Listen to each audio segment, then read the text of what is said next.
swale, and banana circles on the top side of the swale with a nice windbreak.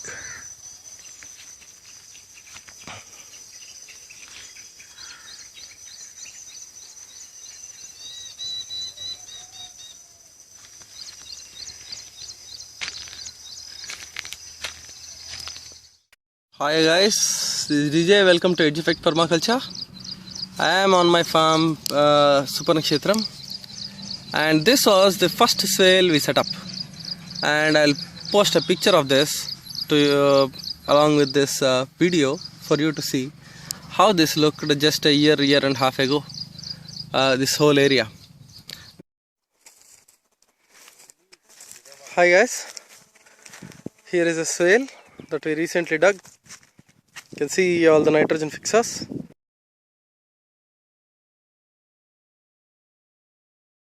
Now it looks veritably like a forest with fruit trees in the middle being sheltered by the nitrogen fixers, etc.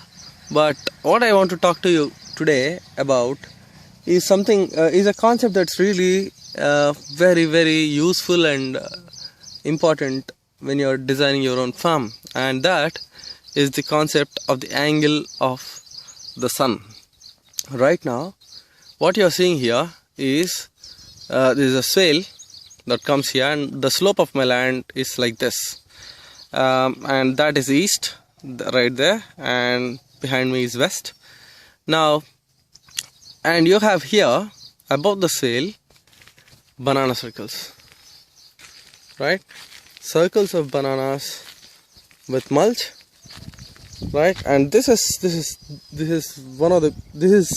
for all practical purposes the proper way to set up a banana circle, not with a little bit of mulch but with a heap of mulch in the middle.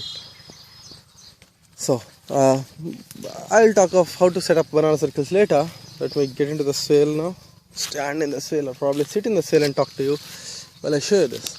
Now we are in the month of October now, and coming is winter. And when it is winter, what happens is the sun goes towards the south.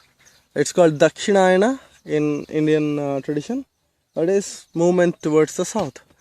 Now I have set this up in such a way that I have got a windbreak, because bananas are very prone to breaking during winds, and we have high winds here. We actually lost a couple of sheds to winds. That's how high the winds are. That's how fast they are. Now here I've set it up in such a way that I have a good shade and windbreak on the north side with banana circles there, taking advantage of this gap. Now you can see all the bananas are fully in sun. They are going to get 5 to 8 hours of sun, and it's going to continue all the way till next summer, when the sun is back onto the north. At that time, these trees will provide a sparse shade to the bananas. Now, if you go to normal agricultural practices and look at how people are growing bananas, they'll have a drip line for bananas, and they run the drip line for 3 to 4 hours minimum per day, giving them water, right? Lots of water.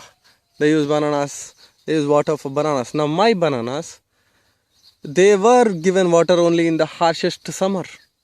The peak months, we gave them, I think, once every 7 to 10 days, we gave all these bananas water with these sprinklers, that too, not even drip.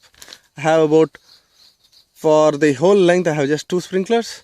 So really, comparatively, this is a dry land kind of a crop. You know, people say they won't survive, but as you can see, they have survived the summer very well, and they are thriving. You can see how tall those ones are, the ones we planted early. Some of them did die, some of the bananas did die, but we have grown banana nursery, a few banana clumps that we let go. We just replace with the younger pups later on.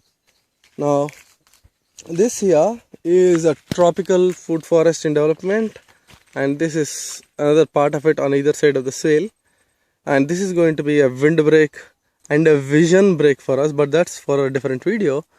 What what I have done here is take advantage of the sun angles. By taking advantage of the sun angles, I am able to get a protected area for my bananas from wind and heat and evaporation, and allowing adequate sun with a gap in the trees.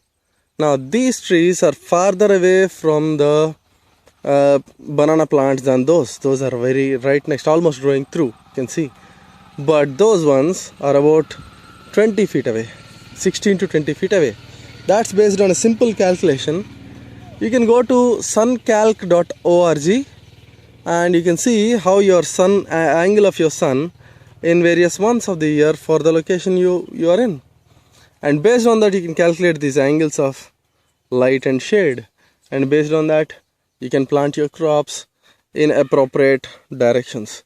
Now, for me, the slope is such a way, and it's also very gentle, that I am able to get away with having banana circles on top of the swale. This might not be possible on every farm. As I keep on saying, permaculture is not some collection of techniques that you can copy. It's just a way to think about it. Now, when it rains very heavily, water comes, hits the berm, fills the swale, floods back into the banana circles, right? So it's more of the water coming from above, soaks them once, right? But if that is not enough, all the water collected in the swale overflows back into the banana circles. And that is extreme redundancy of water harvest planning done on this part of my farm. And you can see how, weedy and jungly it is. That's because the soil is horrid and horrible when we started, and it's black. It's turning black now, which is exactly what we wanted. So that's the point of it all. I'm still repairing my farm, the soil in my farm, restoring the whole thing as my fruit trees are growing, and I'm doing it completely naturally, and you can do it too. That's basically the concept of permaculture. Out here, I've got yams growing onto the vines, tropical yams going onto my nitrogen fixers. There are edible crops underneath. There are fruit trees coming up here. There are lily plants, right?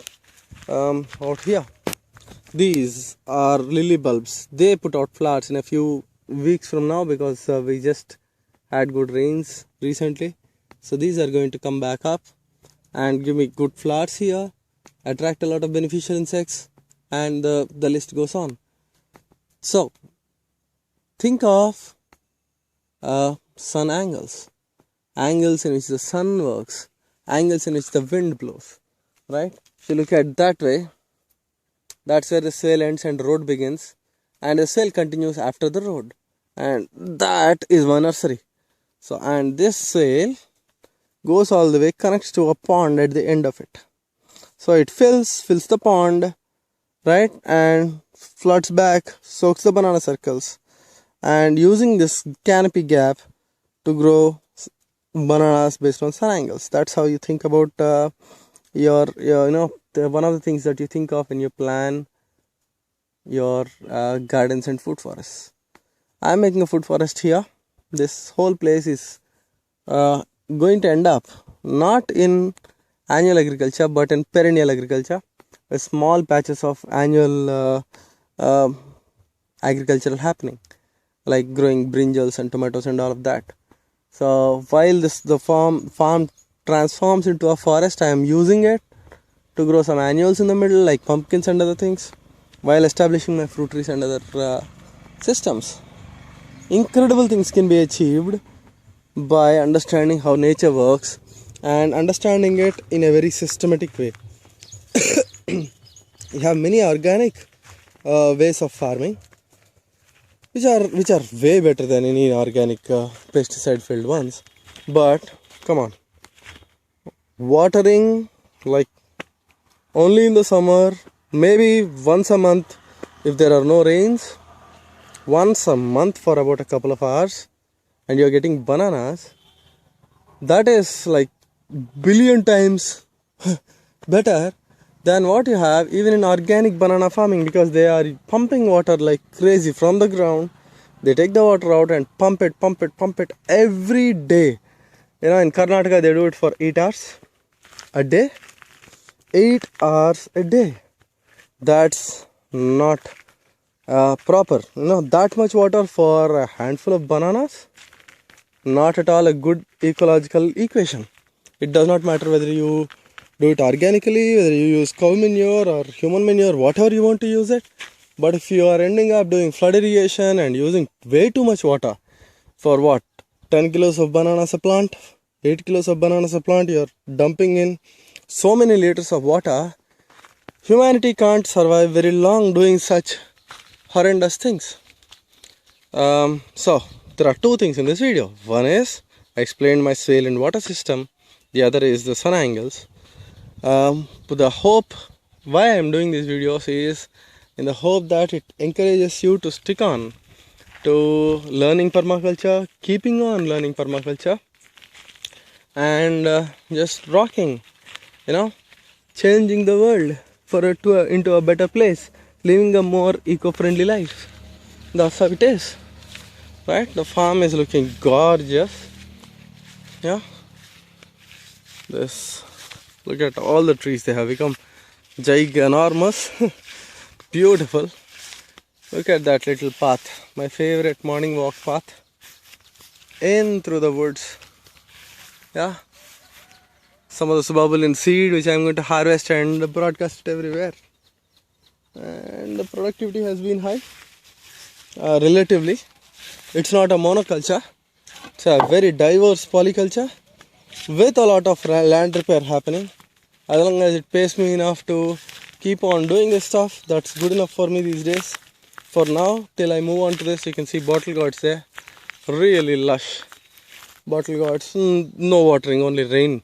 You know, when we planted, we gave it water, and then once more we did hand watering, 1 mug for each plant. Right, you can see in the farthest end there, lots of pumpkins. And this was the chopped off area, and brinjals are still there, producing quite well, while my timber trees are growing, my fruit trees are growing. So it's a very multi-tier system that looks like what nature does. I don't fight nature whatsoever, and nature helps me get the best of it. Yeah, sometimes it takes some of the stuff away. You know, if I plant something and it doesn't suit that place, the plant gets a disease and dies, and that's pretty much how it goes. Yeah, that's it, guys. Farm is looking beautiful. Just want to share with you guys this little trip of mine. I have been here since yesterday night, and I'm going to leave again in half a day. That is, by evening I'll be leaving. There's a chop and drop area. This is going to receive one more huge chop and drop now, tomorrow. I'm going to tell how to do it today, and but I still have to leave off by tomorrow. This is going to be chopped and dropped. Lots of fruit trees will be planted into this. This is the swale trellis combo I suggested, I told you. And this is what some of the harvest we got. I still need to get in there with my farm helper and get more of these things harvested. Look at the size of it. Just, oh man, huge pumpkins. And they are growing and growing and growing all over the place. The jungle, right? Veritably the jungle. Creepers are taking hold. Yeah, it's cool out here. Looks awesome. Works awesome. That's the best part of it. I can keep on walking like this. Just put my hand in there and come up with a doskai melon, right, for today's lunch. Oh, let me cut this. It's a bit tough to cut it with my left hand. Yep, there you go. A nice doskai melon. Not fully ripe, but it's alright. Can make a good curry out of this. And little earth mounds full of pumpkins. The forest is here. You can see patches of corn interplanted into the whole thing. It's all mixed and matched and stuff like that. It's really prolific. Amazing. what nature does to you when you allow nature to do it. So keep on learning permaculture, guys. Have fun, have a great time doing that, spread the word. Thanks for watching Edge Effect Permaculture. DJ signing off.